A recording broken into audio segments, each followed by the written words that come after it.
अस्सलाम वालेकुम नाजरीन, मैं हूं असद अली तूर अपने प्रोग्राम असद तूर अनसेंसर्ड के साथ। आज जो हम आपको दो खबरें देने जा रहे हैं, एक वज़ीर आज़म इमरान खान का सऊदीया का दौरा और उसमें वज़ीर आज़म इमरान खान को मिलने वाले प्रोटोकॉल की वजह क्या है। इसके अलावा शहबाज शरीफ साहब का जो हम बड़ी खबर देंगे कि लाहौर हाई कोर्ट के हुक्म के बावजूद ब्लैक लिस्ट से नाम क्यों नहीं निकला, नो ट्रैवल लिस्ट से उनका नाम क्यों नहीं निकला, इसके पीछे किस के हुक्म थे, किस तरह से ये बात चली, ये हम आपको आज की एक्सक्लूसिव खबर देंगे। तो सबसे पहले तो आ जाते हैं वज़ीर आज़म इमरान खान के दौरा सऊदी अरब के ऊपर। वो कल सऊदी अरब पहुंचे।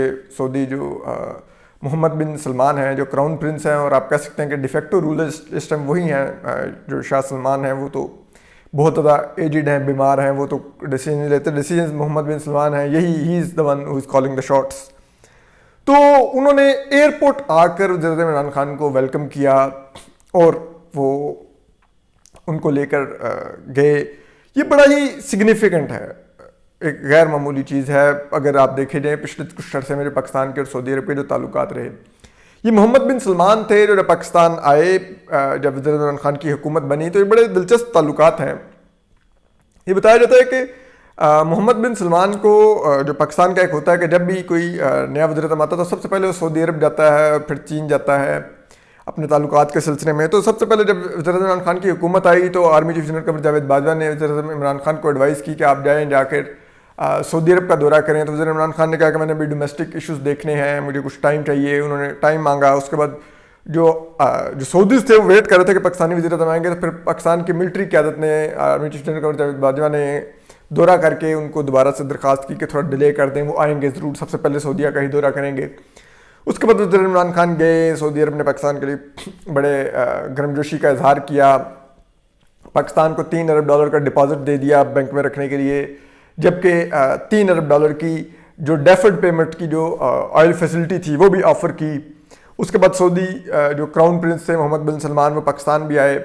और एक जो दिलचस्प बात है जो हम आपको बता रहे हैं वो ये है कि उन्होंने वज़ीर आज़म इमरान खान को अपना एक मोबाइल फ़ोन दिया और कहा कि इससे आप जब चाहें मुझे कांटेक्ट कर सकते हैं। ये बड़ा ही गैर मामूली था कि सऊदी क्राउन प्रिंस एक और गैर मुल्की शख्सियत को अब एक मोबाइल दे रहे हैं। और वो भी जो कि ठीक है, शरीफ फैमिली में तो सऊदीज़ का बहुत ज़्यादा क्लोज ताल्लुकात तो समझ आती है, लेकिन नए एक शख्स में ये बहुत ही गैर मामूली था और उस पर बड़ा जश्न मनाया गया कि वज़ीर इमरान खान इतना क्लोज आ गए हैं सऊदी क्राउन प्रिंस के, मोहम्मद बिन सलमान के। लेकिन बाद में वज़ीर इमरान खान की जो एक इर्तिगरल देख देख के रोमांस था तुर्की के साथ और मलेशिया के साथ, उनके जो पुराने उनके महातीर मोहम्मद से ताल्लुकात थे वो उनको बड़ा एडमायर करते थे।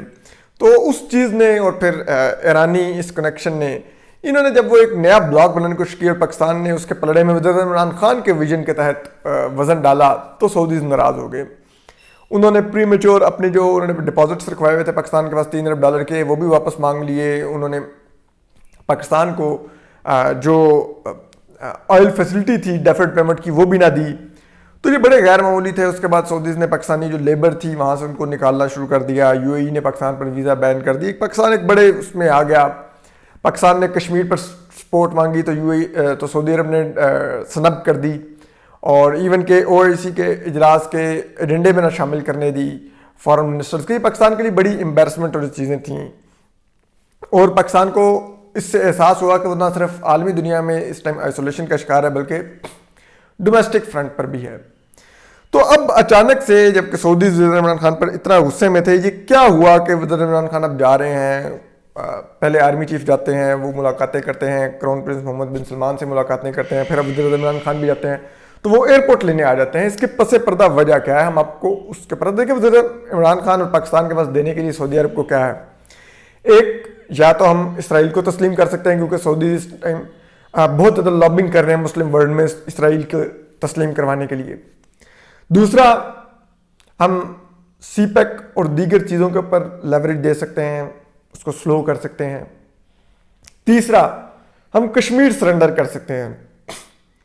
चौथा, हम ये जो तुर्की, ईरान और जो मलेशिया का ब्लॉक था इसको अबेंडन कर सकते थे, वो हम पहले ही कर चुके हैं। और इनमें से भी तुर्की से ताल्लुकात पे बर्फ पिघल रही है, शाह सलमान का रब्ता हो चुका है, टेलीफोनिक गुफ्तगू हुई है तैयब अर्दगान से। इसी तरह जो ईरान से हैं उससे भी मोहम्मद बिन सलमान खुद एक इंटरव्यू में कह चुके हैं कि वो ताल्लुकात की बेहतरी चाहते हैं, तो यमन के ऊपर हो सकता है कोई मुआहिदा भी तय पाए। तो ऐसे में पाकिस्तान के लिए कुछ ब्रीथिंग स्पेस है कि उस तरफ से तो कोई दबाव नहीं है। तो अब ये 3 रह जाते हैं, इसराइल को तस्लीम करना, कश्मीर को भारत को सरेंडर करना, और तीसरा सी पैक के ऊपर हमें ऐसी प्रोग्रेस करना। तो सऊदीज जो है इस वक्त वो, क्योंकि नई बाइडेन जो इंतजामिया आई है, सऊदीज उनके आगे अपने आप को पिच कर रहे हैं कि हम आपको मुस्लिम वर्ल्ड में ओपनिंग दे सकते हैं, जैसे कि उन्होंने ट्रंप को किया था।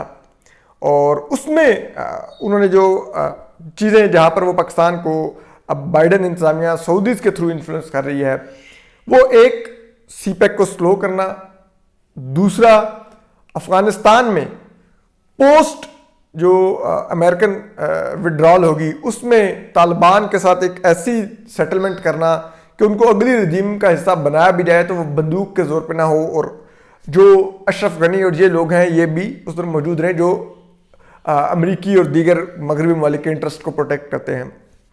इसी तरह जो तीसरी जो चीज़ है पाकिस्तान को वो है कश्मीर। अब सऊदीज पाकिस्तान को ये समझाने में कामयाब हो चुके हैं कि भूल जाइए कश्मीर, आपने जो देना था दे दिया, बस ख़त्म, वो अब आप बातचीत करें और दीगर चीज़ों में ताल्लुकात नॉर्मल करें और आगे बढ़ें और ट्रेड करें आपस में, पीपल टू पीपल कांटेक्ट करें। तो इन चीज़ों पर पाकिस्तान ने रजामंदी जाहिर कर दी है और ये वो चीज़ें हैं जो हम सरेंडर किए हैं हमने, तो फिर सऊदीज ने अब हमें दोबारा से ज़रा गले लगाया है, इमरान खान पहुंचे हैं। और ये तमाम डिसीजंस जो से हैं ये आप कह सकते हैं कि ये इस्टेब्लिशमेंट की ही मेहनत से ये डिसीजंस हुए हैं। इसके बाद हम आ जाते हैं कि जो मियाँ शहबाज शरीफ हैं उन्होंने बैरून मुल्क जाना था।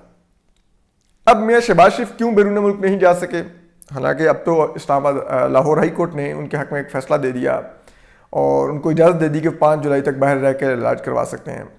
उनका आज का टिकट था।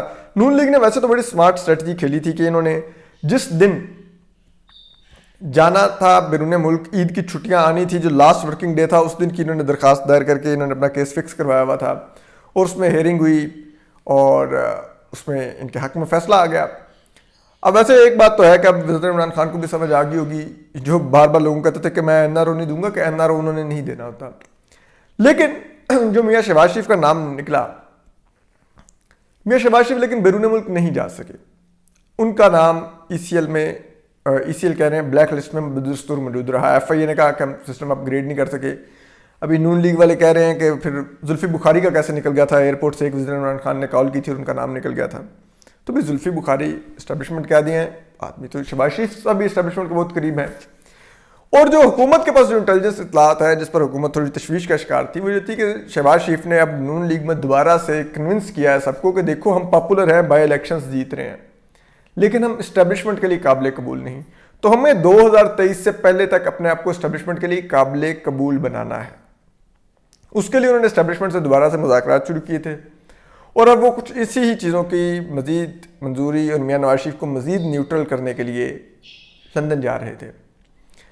तो ऐसे में इस्टेब्लिशमेंट को तो इतना एतराज़ नहीं था, लेकिन ये वज़ीर इमरान खान और PTI की हुकूमत के लिए बहुत बड़ी ख़तरे की घंटी थी कि मियाँ शहबाज शरीफ क्या करने जा रहे हैं। तो फिर ये जब लाहौर हाई कोर्ट से उनका नाम निकाल दिया मोअज़्ज़ज़ जज साहिबान ने, और वो ठीक है, उन्होंने कहा कि इनकी ऑलरेडी भी एक ट्रैवल हिस्ट्री है, ये जाते हैं वापस आ जाते हैं। लेकिन जो चीज़ हुकूमत को इस चीज़ पर बड़ी तशवीश थी कि मियाँ शहबाज शरीफ जो जिस किस्म की सियासत कर रहे हैं और वो किस तरह से हमारी टांगें खींच रहे हैं, तो उसके बाद जब ये नाम निकलने का आया तो काबीना के बाद लोगों ने वज़ीर इमरान खान को सऊदीया में अप्रोच किया और उनको बताया कि ये तो निकलने लगे हैं। तो फिर वज़ीर इमरान खान ने मियाँ शहजाद अकबर को, जो कि मुशीरे दाखिला भी हैं वज़ीर इमरान खान के, उनको अप्रोच किया और उनको बताया, ये तमाम कन्वर्सेशन हुई कि आप ज़रा कहते हैं कि ये कन्वर्सेशन हुई, और उनको कहा कि शहबाज शरीफ को हर हाल में रोका जाए।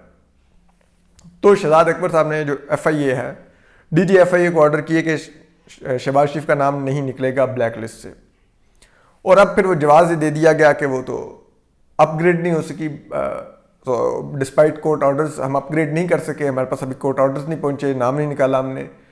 तो उस वजह से शहबाज शरीफ नहीं बैरून मुल्क जा सके। लेकिन ये ज़ाहिरी बात है, शहजाद अकबर साहब ने रुकवाया और मियां शहबाज शरीफ अब वतन में ही रहेंगे। अब ज़ाहिरी बात है कि अगर कॉन्टेम्प्ट ऑफ कोर्ट की भी अगर हेयरिंग होनी होगी तो वो ईद के बाद होगी, और उस वक्त तक हुकूमत के पास भी ऑप्शन होगा कि वो सुप्रीम कोर्ट में या कहीं पे लाहौर हाई कोर्ट के ऑर्डर को चैलेंज कर सके और स्टे ले सके, क्योंकि अभी तो वक्त गुजर गया था, छुट्टियां शुरू हो गई थी, हुकूमत कहीं पे भी रिट नहीं दायर कर सकती थी। और अब नाम भी नहीं निकलवा सकेंगे मियां शहबाज शरीफ, क्योंकि वो उधर से भी अब छुट्टियों का ऐलान हो जाएगा कि FIA नहीं निकाल सकती। तो ये सारा एक प्रोसेस है जिसमें मियां शहबाज शरीफ नहीं बैरून मुल्क जा सके। तो आपको इस पर अपडेट करते रहेंगे। इसके अलावा आपको दीगर उमूर पर भी अपडेट करेंगे। अपना ख्याल रखिए, सलामत रहिए, अल्लाह हाफिज़।